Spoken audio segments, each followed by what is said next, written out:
여러분이 예레미야서를 읽다 보면 자주 반복되는 단어가 있습니다. 슬프다, 내 마음이 아프다. 그래서 이제 예레미야가 예전에 이런 단어들을 보면 예레미야가 울고 있다라는 생각을 하게 됐었습니다. 근데 시간이 흐르고 성경을 읽을수록 묵상할수록 이 예레미야의 눈물이 아니라 사실은 예레미야를 통한 하나님의 눈물이다라는 그런 마음의 감동이 오게 됐습니다. 그래서 이 예레미야의 이야기는 곧 하나님의 이야기다라는 것을 여러분 기억하셨으면 좋겠습니다. 이 예레미야서를 읽다 보면 하나님의 모습이 연상이 돼요. 많은 모습들이 있지만 아무리 불러도 돌아오지 않는 그 자녀들 때문에 너무 지쳐서 이제 어깨가 축 처져 버린 하나님의 모습. 아무리 목 놓아 불러도 돌아오지 않는 자기의 자녀들 때문에 하나님께서 넋을 잃고 멍하게 바라보시는 그런 하나님의 모습.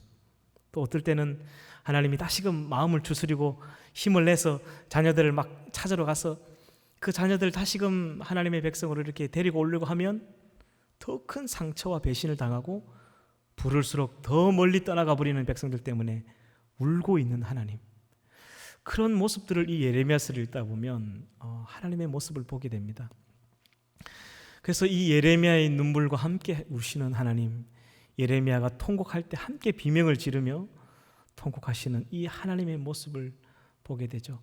그래서 이런 하나님의 모습을 봐야 예레미야서를 바로 읽었다 할 수 있지 않을까 그런 생각을 해봅니다. 오늘은 예레미야서가 전체가 너무 긴데 오늘 한 14장까지 정도를 살펴보면서 이 예레미야서의 전반적인 분위기, 하나님의 감정, 그 심정, 그리고 이스라엘 백성들이 무엇을 잘못했는지에 대한 부분들을 살펴보면서 오늘 이 말씀을 통해서 우리의 삶, 우리의 신앙, 한국 교회가 잘못하고 있는 부분들을 이 반면교사를 삼았으면 좋겠습니다.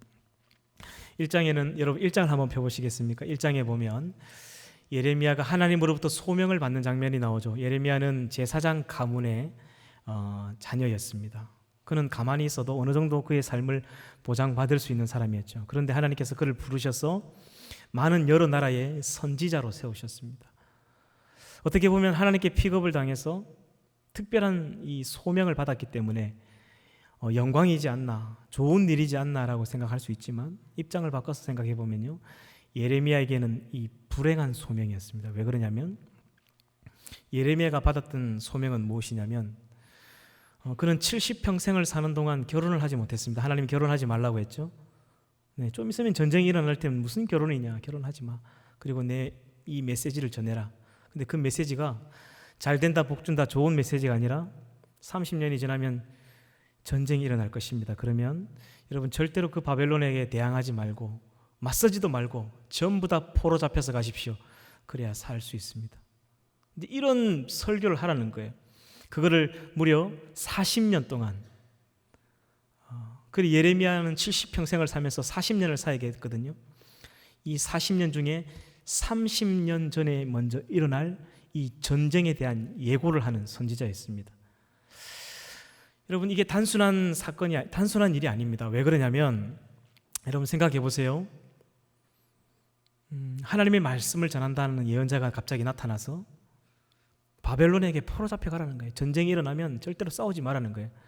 이 이스라엘 백성들이 뭐라고 생각했을까요? 이거 바벨론의 앞잡이다 이거. 이 불안을 조장해가지고 우리 백성들의 마음을 교란하게 하는 사람이다. 이렇게 해서 처음에는 한 번, 두 번은 들어줬는데요.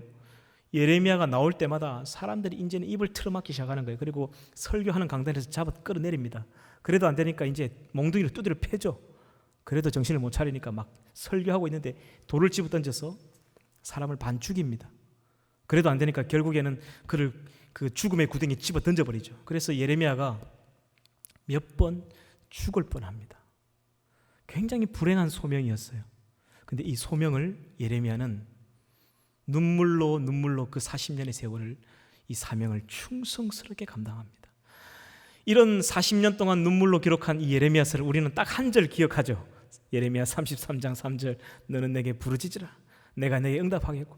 여러분 이 본문 외에, 이 요절 외에 우리가 예레미야에 대해서 아는 게 뭐가 있습니까? 이 예레미야 속에서 울고 계시는 하나님의 모습들, 우리는 여기에 별로 관심이 없어요. 예레미야를 통해서 하나님이 얼마만큼 그의 사랑이 이스라엘 백성을 향한 첫사랑이 비참하게 짓밟혔는지 우리는 그게 별로 관심이 없어요. 예레미야가 얼마나 고통스러운 세월을 보냈는지 우리 그 관심 없어요. 그냥 내게 부르짖으라, 그냥 내가 응답하겠다, 그냥. 안타까운 일이죠. 오늘 말씀을 통해서 이 예레미야서가 도대체 무엇을 말씀하고자 하는 것인지를 오늘 기억하고 돌아가셨으면 좋겠습니다. 1장 4절에서 7절을 우리 같이 한번 읽어보겠습니다. 한 목소리를 같이 한번 읽어볼까요? 시작. 여호와의 말씀이 내게 임하니라. 이르시되 내가 너를 모태에 짓기 전에 너를 알았고 내가 배에서 나오기 전에 너를 성별하였고 너를 여러 나라의 선지자로 세우노라 하시기로 내가 이르되 슬프도소이다. 주 여호와여 보소서 나는 아이라. 말할 줄을 알지 못하나이다. 여호와께서 내게 이르시되 너는 아이라 말하지 말고 내가 너를 누구에게 보내든지 너는 가며 내가 내게 무엇을 명령하든지 너는 말할지니라. 아멘. 그러니까 예레미야가 저는 이런 무거운 사명, 무거운 소명은 내가 감당하기 힘듭니다. 저 말도 잘 못합니다. 하니까 내가 너를 여러 나라의 선지자로 세웠으니 너 딴소리 하지 마. 네가 만나야 될 사람은 악독한 사람들이다. 너를 죽이려고 할 수 있을 것이다. 그러나 너의 생명은 건드리지 못할 것이다. 이런 소명을 받았던 것이죠. 2장으로 넘어가게 되면 하나님께서 자기의 어떤 한탄, 자기의 넋두리를 이야기를 하십니다. 내가 사랑하는 이스라엘 백성들을 출애굽할 때에 그리고 그들과 함께 시내산에서 언약을 맺을 때에 내가 마치 결혼을 하는 심정이었다. 2장 1절에서 2절을 볼까요? 여호와의 말씀이 내게 임하니라. 이르시되 가서 예루살렘의 귀에 외칠지니라. 여호와께서 이와 같이 말씀하시기를 내가 너를 위하여 내 청년의 때의 인애와 내 신혼 때의 사랑을 기억하노니 곧 씨 뿌리지 못하는 땅 그 광야에서 나를 따랐음이니라. 그러니까 이 하나님께서 이스라엘 백성들을 만날 때에 마치 사막에서 포도를 만난 것처럼 그렇게 기뻐했다고 하죠. 아기가 막 태어났는데 탯줄도 다르지 못하는 핏덩이 같은 이스라엘 백성들을, 버려져 있는 그들을 하나님 불쌍하게 여기셔서 이 바벨론의 이 나일강에 빠져 죽어야 될 불쌍한 인생을 하나님이 자기의 양딸로, 양아들로 삼았습니다. 아장아장 걸음마를 가르치고 그 신발에 물돼지 신을 신기고 그 손에 가락지를 끼워서 하나님께서 너무너무 사랑해서 이쁘게 키웠는데 하나님 마음에 품어보기도 전에 이스라엘 백성들이 다른 신을 섬기며 바람을 피고 하나님을 배신했다는 거죠. 하나님이 그 첫사랑을 무참하게 짓밟아 버렸다는 거죠. 여러분, 출애굽으로부터 여기 예레미야가 활동할 때까지는 무려 860년의 세월이 흘러갑니다. 하나님은 이 860년의 세월 동안 그 사랑이 무참하게 짓밟혔다는 거예요. 그 아픈 이야기를 지금 예레미야를 통해서 하나님이 하고 있는 거죠. 그리고 이 2장에 보면 하나님께서 이스라엘 백성들의 죄악을 두 가지를 이야기합니다. 첫 번째는 뭐냐면 생명의 근원된 나를 버린 것과 그들이 자기 먹고 살 것을 위해서 이 웅덩이를 팠는데 터진 웅덩이를 팠다는 거예요. 한번 볼까요? 2장 13절입니다. 우리 같이 한번 읽어볼까요? 말씀이 나오면 다 같이 한번 읽겠습니다. 시작. 내 백성이 두 가지 악을 행하였나니 곧 그들이 생수의 근원되는 나를 버린 것과 스스로 웅덩이를 판 것인데 그것은 그 물을 가두지 못할 터질 웅덩이들이니라. 아멘. 하나님께 생명의 근원 되신 하나님을 잊어버렸다는 거예요. 여러분, 이 예레미야를 통해서 하나님께서 이스라엘 백성들을 지적하는 것은 큰 의미에는 두 가지입니다. 이스라엘 백성들이 착각하고 있던 두 가지가 있어요. 그게 뭐냐면 이스라엘 백성들은 성전 중심의 생활을 했습니다. 이 예루살렘 성전에는 하나님이 계신다. 누구도 이 예루살렘 성전을 무너뜨리지 못한다. 여기 예루살렘 성전을 중심으로 생활하는 우리는 괜찮다는 생각이었죠. 그런데 예레미야가 나타나서 하나님이 성전을 무너뜨리겠다는 거죠. 이해를 못했던 겁니다. 또 하나는 뭐냐면 선민 사상이었습니다. 우리는 저 개와 돼지 같은 이방인들과 같지 아니하고 우리는 하나님이 특별히 사랑하는 민족이라는 거죠. 그리고 하나님께서 그 다윗의 왕위를 영원토록 이어가겠다 말씀하셨으니까 우리는 어떤 나라가 침공을 해도 우리는 절대로 망하지 않는다. 이런 착각 속에서 살아갔던 거죠. 그래서 하나님의 진노가 지금 임박했는데도 괜찮아, 평안하다 이렇게 하고 있는 거예요. 지금 좀 있으면 전쟁이 벌어진다고 예레미야를 통해서 말씀하고 있는데도 뭐 큰일이 있겠어, 괜찮아, 착각 속에 살아갔던 거죠. 하나님께서 바벨론을 통해서 완전히 끝을 내십니다. 여러분, 이 예레미야 시대 때를 보면 예레미야가 마치 이 디지털 카메라를 한국에 와가지고 탁 찍어가지고 지금 설교하고 있는 것 같아요. 똑같아요. 한국교회 성도들이 이 성전 중심의 신앙생활을 합니다. 무조건 이 성전 중심이에요. 근데 성전 밖에서는 전혀 그리스도인답게 살지 않습니다. 중요하게 생각하지 않아요. 오직 성전 중심이라. 그래서 여기 와서 예배는 드리죠.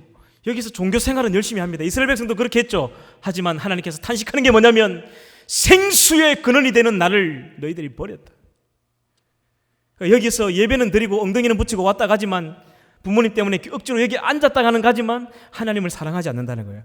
하나님을 만난 적도 없고 하나님을 믿지도 않는다는 거죠. 이스라엘 백성들이 그렇게 종교생활만 했던 거죠. 성전 중심의 생활. 그리고 또 한 가지는 하나님의 이 진노가 지금 임박했는데도 불구하고 괜찮아요, 이제 우리는 평안합니다, 하나님 우리 지켜줄 거예요. 하나님께서 이스라엘 백성들을 심판할 때에 항상 세 가지의 패턴이 있습니다. 세 가지의 패턴. 첫 번째는 기근을 보내죠. 먹을 것을 없게 합니다. 경제를 어렵게 한다는 거죠. 두 번째는 뭐냐면 전염병입니다. 사스, 메르스, 코로나 같은 전염병이 오게 됩니다. 이 다음은 뭘까요? 3단계는 지진입니다. 천재지변이죠. 반드시 이 패턴으로 하나님은 이스라엘 백성의 마음을 돌이켰습니다. 여러분, 한국에 있는 크리스찬들이 괜찮다고 이야기하죠. 하나님 지켜주십니다. 우리는 걱정 없습니다. 지금이 가장 위험한 시기라고 저는 생각합니다. 우리는 지금 말세를 사는 게 아니라 말세 치마를 살고 있죠. 말세의 끝. 우리가 지금처럼 그냥 신앙생활해서는 안 된다고 생각합니다. 비상시기에 비상시기. 주일에 한 번 예배드리고 아이고 나는 신앙생활 다 했다. 여러분, 이건 정말 큰 착각이죠. 우리 겨자식 기도에도 오셔야 되고요. 중보기도 모임, 새벽기도, 수요예배, 금요철야, 여러분 지금이 기도할 때입니다. 하나님의 진노가 지금 코앞에, 이 이스라엘 백성들이 그렇게 생각했다니까요. 괜찮아. 예레미야가 하나님의 진노가 임박했습니다. 곧 전쟁이 일어날 것입니다 하니까 콧방귀를 꼈죠. 하나님 우리나라 지켜주신다는데 뭔 딴소리 하고 있냐고 막. 어떻게 이렇게 똑같을까요? 그때나 지금이나. 이 두 가지 악을 행하였다는 것이죠. 그래서 이 교회 안에서는 신앙생활을 너무 잘하고 경건생활은 잘하는 것 같지만 밖에 나가면 온갖 음란한 짓은 다 하고 돌아다닌다는 거예요. 이 이스라엘 백성들이 온갖 산당마다 다른 신을 잡신을 섬기면서 바람을 피고 행음하고 돌아다닌다는 거예요. 그 표현을 어떻게 하냐면 2장 24절 봅시다. 2장 24절 하나님이 놀라운 표현을 합니다. 너는 광야에 익숙한 들 암나기들이 그들의 성욕이 일어나므로 헐떡거림 같아도다. 그 발전기에 누가 그것을 막으리요? 그것을 찾는 것들이 수고하지 아니하고 그 발전기에 만나리라. 그러니까 하나님의 이 이스라엘 백성들이, 이 성전 중심의 생활을 하는 사람들이 예배는 드리지만 바깥에 나가면 마치 들 암나기처럼 행음하고 돌아다닌다는 거예요. 다른 신을 섬기면서. 어떻게 이렇게 한국 교회와 똑같을까요? 섬뜩합니다.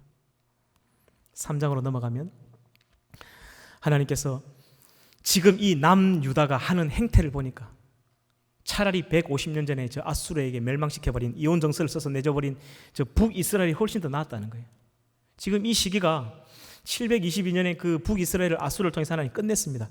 이혼 정서를 줘가지고 끝장을 내버렸죠. 근데 지금 이 남유다가 하는 행태가 예전에 저 150년 전 북이스라엘보다 훨씬 더 못하다는 거예요. 지금 이 남한의 크리스찬들이 북한에 있는 사람들보다 훨씬 더 못하다는 그런 표현인 거예요. 지금 하나님이. 어떻게 이렇게 똑같을까요?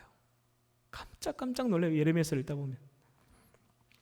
3장 11절 봅시다. 3장 11절 우리 같이 한번 읽어볼까요? 시작. 여호와께서 내게 이르시되 배역한 이스라엘은 반역한 유다보다 자신이 더 의로움이 나타난다. 차라리 그때가 더 낫다는 걸 얘기하고 있죠. 그리고 4장으로 넘어가면 우리가 오늘 함께 읽었던 시작 서두의 본문이죠. 예레미야의 하루의 삶이 어떠했냐면 하루 종일 하나님의 이 메시지를 전합니다. 그러면 욕을 듣고 그러다가 돌에 맞고 두드려 맞고 피를 철철 흘리고 집으로 돌아옵니다. 하나님이 결혼하지 말라 했기 때문에 집에 아무도 없어요. 불 꺼진 텅 빈 방에, 연탄불도 꺼진 그 차가운 방에 앉아서 밥솥에 밥도 없는데 처량하게 앉아서 이 아픈 데를 소독을 하면 상처가 쓰린 거예요. 그러니까 너무 자기 신세가 처량하고 내가 지금 뭐 하는 건가? 자기 신세를 한탄하면서 하나님 나 이제 더 이상 못하겠습니다. 죽을 것 같습니다. 그렇게 울다가 지치다가 하나님을 원망하다 잠이 들면 꿈에 환상을 보는 거예요. 전쟁의 나팔 소리가 들리고 자기 동족인 이 이스라엘 백성들이 막 비참하게 죽임을 당하는 모습이 눈앞에 보이는 거예요. 귀에서는 그 전쟁의 말발굽 소리와 깃발 소리가 막 울리는 거예요. 잠이 깨어가지고 이 마음이 불붙는 것 같아서 자기에게 돌을 던졌던 그 백성들에게 또 가서 하나님이 바벨론에게 전쟁이 일어날 때 그냥 잡혀가라고 이야기합니다. 그게 살 길이라고 이야기합니다. 그러다 또 두드려 맞는 거예요. 이렇게 40년을 눈물로 사야겠습니다. 여러분, 제가 목회자로 살다 보니까 이 예레미야의 심정이 좀 이해가 되는 부분이 하나가 있는데요. 여러분, 저는 제가 설교할 때 여러분이 잘 들어줍니다. 그런데도 힘들 때가 있는데 예레미야는 아무도 듣지 않는 설교를 40년을 했어요. 아무도 환영하지 않는 설교를 40년 동안 외치는 거예요. 설교할 때마다 두드려 맞고 욕 듣고 어떻게 했을까? 와, 이 예레미야의 그 목회에 비하면 나는 세 발의 피다는 생각이 듭니다. 그렇게 40년을 눈물로 기록한 이 예레미야서를 우리는 읽어보지 않아요. 우리 천국 가면 예레미야가 제일 먼저 뛰어나올 겁니다. 왜 내가 기록한 말씀을 한 번도 안 읽어봤냐고, 한 절만 기억하냐고. 너는 내게 부르짖어라. 그냥 젠장 모르겠다, 그냥 다 응답하겠다, 이것만 알고 아무것도 몰라. 우리가 말씀을 읽어봐야 돼요. 그렇게 해서 이제 4장 19절에서 22절을 이 배경을 알고 같이 한번 읽어보십시다. 여러분 마음에 오는 감동이 다를 겁니다. 4장 19절에서 22절입니다. 시작. 슬프고 아프다. 내 마음속이 아프고 내 마음이 답답하여 잠잠할 수 없으니 이는 나의 심령이 나팔 소리와 전쟁의 경보를 들음이로다. 패망에 패망이 연속하여 온 땅이 탈취를 당하니 나의 장막과 시장은 갑자기 파멸되도다. 내가 저 깃발을 보며 나팔 소리 듣기를 어느 때까지 할꼬. 내 백성은 나를 알지 못하는 어리석은 자요 지각이 없는 미련한 자식이라. 악을 행하기에는 지각이 있으나 선을 행하기에는 무지하도다. 여러분, 이 말이 누구의 말 같나요? 예레미야의 말 같나요? 아니면 예레미야 입을 통한 하나님의 말 같나요? 하나님이 지금 이렇게 그냥 통곡을 하고 있는 거예요. 5장으로 넘어가면 이 예레미야가 하나님께 이렇게 이야기합니다. 하나님, 이 이스라엘 백성들이 죄 지은 게 어제 오늘 일입니까? 그냥 그래도 이들 중에 하나님을 잘 섬긴 사람이 있지 않습니까? 그 사람들 보면서 그냥 좀 용서해 주면 안 되겠습니까? 이렇게 이야기를 하는 거예요. 하나님께서 뭐라고 이야기하냐면, 야 예레미야, 너 지금 빨리 예루살렘 거리를 동, 서, 남, 북 뛰어다니면서 의를 행하는 자, 나를 진실한 마음으로 섬기는 딱 한 사람을 만난다면 내가 그 한 사람 때문에 내가 이 성을 심판하지 않겠다 하죠. 그 성 전체에 하나님을 신뢰하고 믿음으로 사는 사람이 있다는 이야기인가요? 없다는 이야기인가요? 한국교회에 수천만 명의 성도들이 있지만 이 많은 성도들 중에 하나님을 신뢰하고 정말로 하나님 앞에 의인처럼 믿음으로 사는 사람이 있다는 이야기일까요? 없다는 이야기일까요? 네, 쉽지 않다는 이야기입니다. 그리고 이제 5장 1절을 볼까요? 5장 1절 같이 한번 읽어보겠습니다. 시작. 너희는 예루살렘 거리로 빨리 다니며 그 넓은 거리에서 찾아보고 알라. 너희가 만일 정의를 행하며 진리를 구하는 자를 한 사람이라도 찾으면 내가 이 성읍을 용서하리라. 없다는 이야기죠. 그래서 6장으로 넘어가면 다시 한번 하나님의 탄식이 나옵니다. 내가 이 이스라엘 백성들을 딸처럼 아들처럼 사랑했다. 그러나 이 860년간의 하나님의 이 첫사랑이 무참하게 짓밟혔다는 이야기를 하는 거죠. 그래서 이 예레미야의 눈물과 함께 통곡하는 하나님의 모습을 볼 수 있습니다. 이처럼 하나님께서 처절하게 통곡하고 있는 모습을 볼 수 있죠. 여러분, 우리가 성경을 읽으면서 이 문자를 읽는다는 것은 결국에는 그 문자 뒤에 있는 하나님의 심정을 읽는 거죠. 그 하나님의 심정이 보이기 시작하면 그때부터 하나님이 어떨 때는 불쌍하게 여겨질 때도 있고요. 하나님이 이처럼 우리를 사랑했는지 다시 한번 자각하게 됩니다. 여러분, 이 구약 성경을 읽어봐야 인간이 얼마나 악한 존재인지를 알 수 있어요. 구약 성경을 읽어봐야 하나님이 얼마만큼 탄식하셨다는 것도 알 수 있죠. 구약 성경을 읽어봐야 예수님이 이래서 우리에게 필요하다는 것들 알 수 있습니다. 신약만 읽어봤으면 잘 몰라요. 처절하도록 하나님께서 가슴 아파하셨다는 사실을 구약 성경을 통해서 우리는 알 수 있는 것이죠.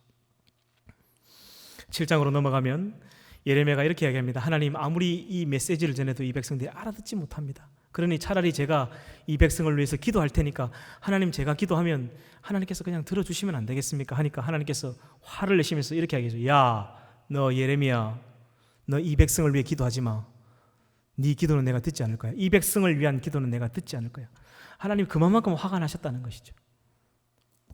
7장 16절을 찾아보십시다. 7장 16절 같이 한번 읽겠습니다. 시작. 그런즉 너는 이 백성을 위하여 기도하지 말라. 그들을 위하여 부르짖어 구하지 말라. 내게 간구하지 말라. 내가 내게서 듣지 아니하리라. 8장으로 넘어가면 동물들도 때가 되면, 해가 지면 집으로 돌아오고, 때가 되면 다 자기 고향으로 돌아오는데 어떻게 된 게 이 인간들은, 하나님을 떠난 인간들은 다시 돌아올 생각을 하지 않는가? 어떻게 나를 떠난 이 백성들은 다시금 나를 찾아오지 않는가? 도대체 내가 무엇을 이렇게 잘못했길래 이렇게 내가 부를수록 멀리 떠나가 버리는가? 라는 하나님의 탄식이 여기 나오죠. 그래서 하나님께서 마음이 병들었다는 이야기를 8장에 하고 있습니다. 8장 7절을 보겠습니다. 8장 7절. 공중의 학은 그 정한 시기를 알고 산비둘기와 제비와 두루미는 그들이 올 때를 지키거늘 내 백성은 여호와의 규례를 알지 못하는도다. 18절입니다. 8장 18절 같이 한번 읽어볼까요? 시작. 슬프다 나의 근심이여 어떻게 위로를 받을 수 있을까? 내 마음이 병들었도다. 하나님의 마음이 병들었다는 이야기를 하죠. 여러분, 이런 이야기 한번 들어보셨나요? 하나님의 마음이 병들었다. 그리고 9장으로 넘어가면 하나님께서 이 백성의 마음을 돌이키기 위해서 매를 드시죠. 때로는 가난으로, 흉년으로, 때로는 전염병으로, 코로나로. 그렇게 해서 하나님이 때리지만 막상 자기 자식의 종다리를 때리고 나니까 그 멍든 피멍이든 종아리를 보면서 하나님 마음이 더 아파하는 거예요. 때리고 나서 후회하는 거예요. 그런 하나님의 모습을 9장에 볼 수 있습니다. 9장 1절 보겠습니다. 9장 1절 같이 읽겠습니다. 시작. 어찌하면 내 머리는 물이 되고 내 눈은 눈물 근원이 됐고 죽임을 당한 내 딸 내 백성을 위하여 주야로 울리로다. 아멘. 그리고 10장으로 넘어가면 이제 그 하나님의 상처가 중병이 되었다는 얘기를 합니다. 여러분, 제가 고등학교 때부터 자취생활을 하면서 위염이 걸린 적이 있습니다. 이 위염이 어떻게 걸리냐면 이제 뭐 밥을 제때 먹지 않은 것도 있지만 위에 안 좋은 음식들이 많이 들어가면서 위벽에 상처가 많이 나요. 위벽이 이렇게 얇은데 여기를 계속 안 좋은 걸 먹어서 이렇게 상처를 내게 합니다. 그리고 위산이나 이런 것들이 그 부위를 이제 쉽게 말하면 빨갛게 만들죠. 손만 탁 닿아도 아픈 거예요. 그 위벽이. 여기서 치료를 해야 되는데 여기서 조금 더 놔둬버리면 상처를 치료하지 않고 거기다 또 더 악하게 만들면은 그 자리가 이제 썩어갑니다. 그걸 위궤양이라고 하죠. 그게 심하면 위 구멍이 나버리고 더 심하면 위암으로 발전합니다. 하나님의 마음이 딱 그런 거예요. 이스라엘 백성들 때문에 이 마음에 상처가 났는데 이게 회복이 돼야 되는데 회복이 안 되는 거예요. 하나님 마음이. 긁은 데다가 부스럼을 내고 다시 그 고름이 끼고 거기서가 이제 골마버린 거예요. 하나님 마음이. 더 이상 회복이 안 되는 중병이 걸렸다는 얘기를 하죠. 10장 19절입니다. 10장 19절 우리 잠이 많이 오죠. 그죠? 이 시간은 참 힘든 시간입니다. 그죠? 같이 한번 읽어보겠습니다. 큰 소리로. 10장 19절 시작. 슬프다 내 상처.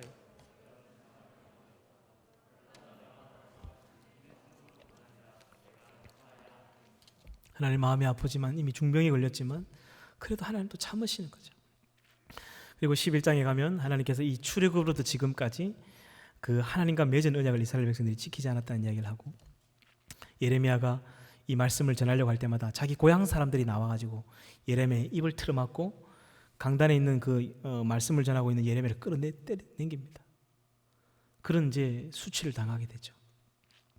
그리고 12장에 가면 하나님께서 이 예레미야가 하나님께 질문을 합니다. 어떤 질문을 하냐면 하나님을 잘 안 섬기는 악한 사람들이 왜 이렇게 잘 되고 형통한 겁니까? 궁금해서 먼저 질문을 합니다. 그러니까 우리 주변에도 예수 안 믿는데 맨날 악한 짓 하고 도둑질하고 돌아다니는데 떵떵거리며 잘 사는 사람 있죠. 하나님 도대체 이런 사람은 왜 그냥 방관하시고 놔두십니까? 이렇게 예레미야가 질문합니다. 이 질문에 대한 답이 12장 14절에 나오는데 하나님 이렇게 대답하시죠. 내가 방관하는 것이 아니다. 때가 되면 그들을 뽑아버릴 것이다 이야기합니다. 여러분, 우리가 우리 주변에 예수 안 믿고 그냥 막 잘 되는 사람들 부러워할 거 하나도 없습니다. 돈이 많을수록, 권력이 높을수록 그 사람은 이제 절벽 가까이 왔다는 이야기예요. 추락할 일만 남아 있습니다. 그들을 부러워하지 마세요. 하나님의 심판이 갑자기 도적처럼 임합니다. 하나님을 경외하며 살아가는 것이 최고로 복된 삶인 줄 믿습니다. 할렐루야. 그리고 이제 13장에 넘어가게 되면 하나님께서 예레미야 보고 퍼포먼스를 하나 하게 합니다. 너는 이 가죽 끈, 이 가죽 띠를 하나 사서 이거를 그 강가에다가 심어두라고 합니다. 묻어두라고 하죠. 그리고 오랜 시간이 지난 후에 가서 그걸 다시 꺼내라고 합니다. 가보니까 이미 썩어가지고 이 배띠가, 이 가죽띠가 쓸모없게 되었습니다. 그 가죽띠를 들고 이스라엘 백성들에게 가서 설교하라는 거예요. 뭐라고 설교하냐면, 내가 너희들을 유브라데 강가 넘어 저 바벨론 땅에 70년 동안 이 띠가 썩은 것처럼 팍 썩게 해서 너희 교만을 사라지게 할 것이다. 그리고 다시 너희를 회복할 것이다. 그렇게 또 설교하라는 거예요. 그렇게 해서 또 설교하니까 어떻게 되죠? 네? 또 두드려 맞고 막 피 흘리고 또 집에 가가지고 혼자서 엉엉 울고 그렇게 40년을 세월 보내고, 오늘 마지막 함께 읽은 우리 본문 14장 7절에서 9절을 이제 넘어오는데요. 여기 아주 중요한 하나님의 모습을 볼 수 있습니다. 예레미야가 이렇게, 여러분 보세요. 예레미야가 이렇게 바라본 하나님의 모습이 여기 나옵니다. 예레미야가 본 하나님의 모습은 어떤 모습이냐면 전능한 무능한 하나님입니다. 예레미야가 볼 때 하나님은 전능한 능력이 있는 분이에요. 근데 사람한테만은 아무것도 이러지도 저러지도 못하는 무능한 하나님을 예레미야가 이렇게 본 거예요. 그래서 그 하나님을 볼 때 이 예레미야 마음이 아픈 거예요. 하나님, 이 세상의 모든 만물들이 하나님 마음대로 됩니다. 하늘의 태양, 구름, 바람, 나무, 돌멩이, 풀 한 포기도 하나님 마음대로 모든 게 다 돼요. 근데 딱 하나 안 되는 게 있어요. 인간이 안 돼. 인간이 하나님 마음대로 안 돼요. 그래서 하나님이 860 동안 어떻게 하죠? 웁니다. 울어. 이러지도 못하고 저러지도 못하고. 그래서 예레미야 눈에 비친 하나님의 모습은 전능한 무능한 하나님을 보는 거예요. 왜 무능하느냐? 사랑하기 때문이죠. 하나님께서 이 지구상에 있는 60억 인구가 모두가 성자가 될지어다 한마디면 끝납니다. 근데 하나님 그런 방식을 사용하시지 않죠. 기다려주고 하나님이 백성들과 대화하길 원하고, 그리고 내가 너희를 사랑한 것처럼 하나님도 그들에게 사랑받길 원하는.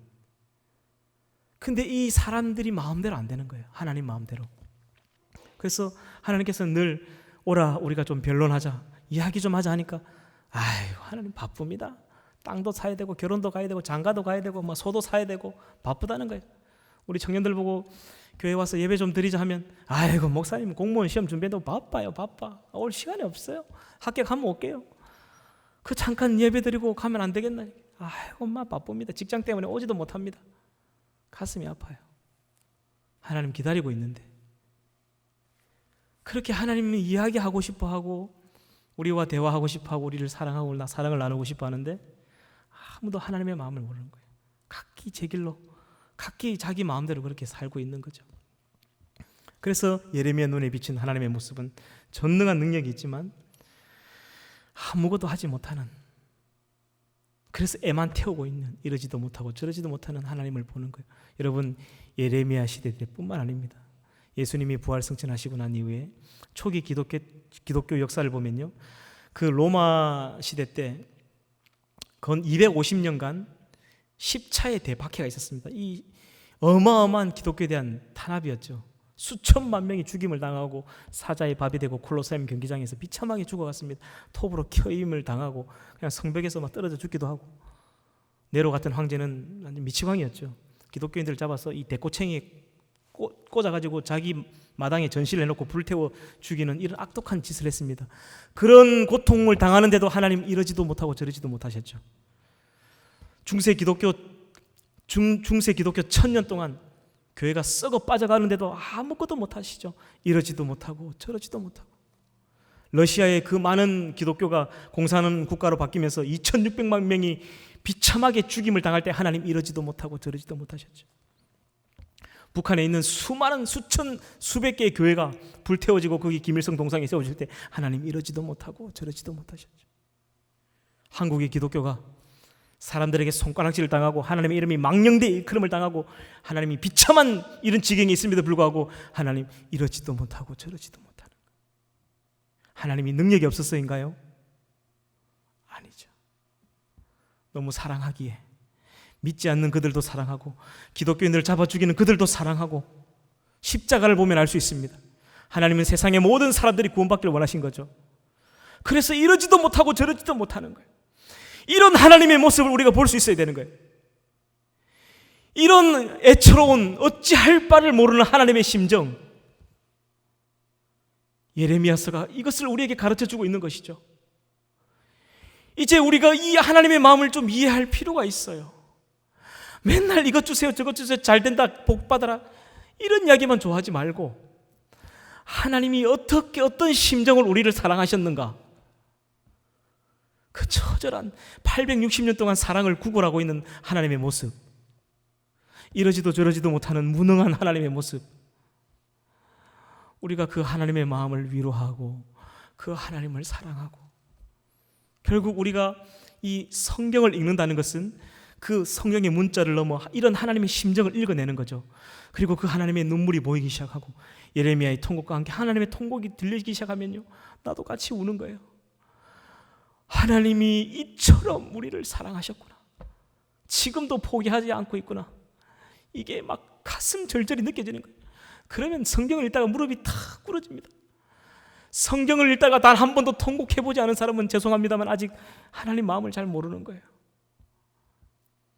수련회 가서 그 잠시 어떤 기도를 통해서 체험을 통해서 하나님을 만날 수는 있지만요, 우리가 진짜로 믿음이 성장하는 건 성경을 읽다가 인격적인 하나님을 만나고 그 하나님의 사랑이 내 뼛속까지 느껴지기 시작할 때 내가 거기 무릎이 꿇어지는 거예요. 내 이 전인격적인 존재가 변화가 되는 거예요.